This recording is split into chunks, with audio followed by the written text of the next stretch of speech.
نشسته بودیم بیرون سنگر،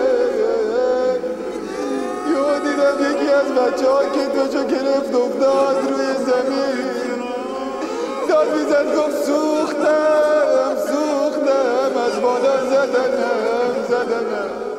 پریدم جلو آقا ببینم چی شده، چی میتونه باشه. نگاه کردم دیدم خرابی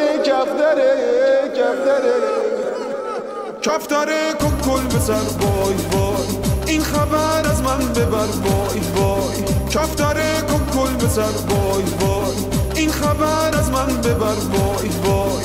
بگو به یارم که شفش دارم، بگو برگرده نیشناناشم من، رشته آشم من نیشناناشم من، رشته آشم من.